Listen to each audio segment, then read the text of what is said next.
Hi everybody, Cal here with the first reading guide for Math 221 Linear Algebra for this term.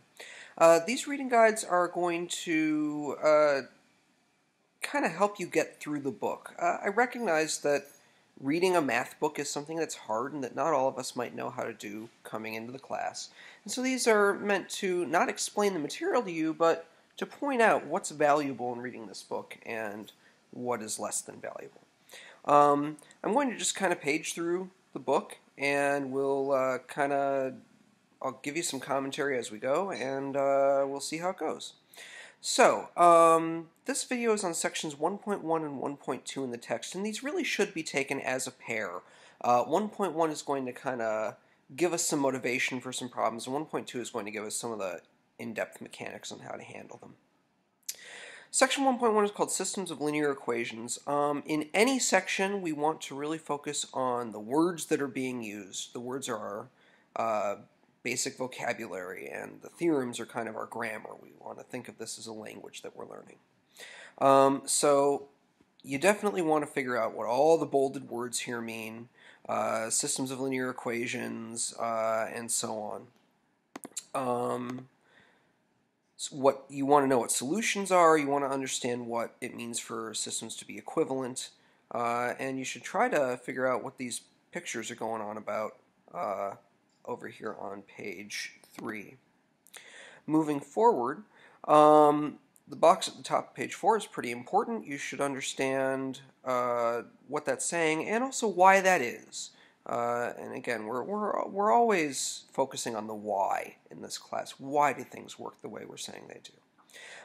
The words consistent and inconsistent are pretty important. We're going to be using those all the time. Now we get into matrix notation. So the book goes over what is a matrix, what's a coefficient matrix, what's an augmented matrix. You should know the difference. Keep in mind, the book isn't doing it here, but we are always going to notate augmented matrices by putting a little vertical bar before the augmented column. And you'll see this when you see me talk about this stuff in class. Then we talk about solving a linear system. I would go through the first example as a motivating example. I would go through this pretty carefully. We will always solve systems by using matrix notation. You will never repeatedly write these systems on the left like it's doing here. It's writing them here so you can follow what it's doing with the matrices. Do work through that entire example. At the bottom of page 6, we start talking about elementary row operations, and these again are going to be absolutely fundamental to everything we're doing. You should know what these 3 operations do. You should know what row equivalent means. There is also an addendum to this reading that's posted under the reading guides that talks a little bit about how we're going to notate elementary row operations, and that's going to be pretty important for us. The discussion on the top of 7 kind of culminates in this box over here in the top middle, which is extremely important. In the middle, the bottom of 7, we get into existence and uniqueness questions. These are 2 fundamental questions that are going to be dogging us the entire term. We will keep coming back to these 2 questions with new concepts and new vocabulary, but it's always going to come back to these 2 questions. And example 2, again, is a very standard motivating example. You should make sure you understand what's going on here and that you can reproduce it on your own. Example 3 is similar. This entire section really takes pretty close attention. There's no wasted words here. The numerical note on the top of 9 is pure interest. It's nothing that we're going to get into. Moving on to section 1.2, here we get into some of the mechanics of how row reduction works. And again, this is going to be so absolutely fundamental to everything we're doing. You absolutely need to understand what a leading entry is and what echelon form is. I know that this definition at the top of 13 seems extremely involved. I really do want you to take the time to figure out what echelon form is and what it is not. Example 1 is extremely important, and again, I do want you to take the time to to figure out both echelon form and reduced echelon form. Also, get used to the notation that's being used here in example 1. We are going to be using this notation in various problems, especially at the beginning of the term. Theorem 1 is pretty important. Make sure you understand what that says. Moving on. Theorem 1 says that reduced echelon form is unique, therefore it's okay to call a reduced echelon form of a matrix the reduced echelon form of that matrix.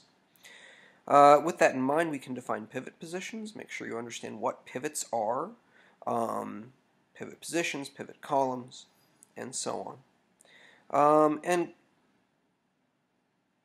what I'm going to ask you to do is to take example 2 a little bit light. It's presenting itself as motivation for the stuff that's going to come after.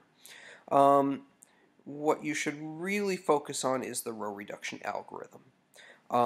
Again, this is a step-by-step process that you really need to know well. You are going to be tested on, knowing the algorithm. You're not always going to use the algorithm, but you need to know the algorithm in order to know when to break the algorithm.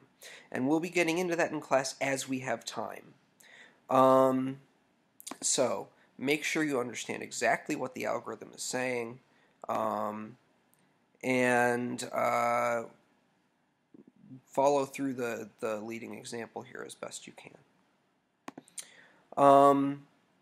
Starting at the top of, is this 18? We get into solutions of linear systems, and again, this is stuff that you should know. You should especially know what is a basic variable, what is a free variable. They correspond, respectively, to columns with pivots and columns without pivots, and you need to know that. Example 4 kind of walks through finding the solution of linear equations. Again, this is a very basic example. Finally, in 19, it goes into parametric descriptions of solution sets, which is going to be important, but it will be more important further on down the road, about section 1.5 or so. And then back substitution. Here's what I'll say about back substitution. You always can reduce to any echelon form, turn your matrix back into equations, and then back substitute. It is a terrible idea. You should not do it. Whenever you want to find a solution set for an equation, you want to use reduced echelon form. I'm saying this now, and I will repeat it 10 million times throughout this term. Finally, existence and uniqueness questions. It's just going to get into those two questions with a couple of examples, and it'll clarify it in a theorem. This whole page 21, there's a lot of really good stuff here that you should know. If you've been following the discussion, then Theorem 2 should seem extremely natural, and this is something we're going to use all the dang time. Finally, we have a nice little distillation of the skills from this section. So this is a long and involved reading, these two sections, but they really should be taken together, and we're learning a lot of the fundamental skills here that we're going to be using throughout the rest of the course. So there you have it. That's sections 1.1 and 1.2. I'll see you next time.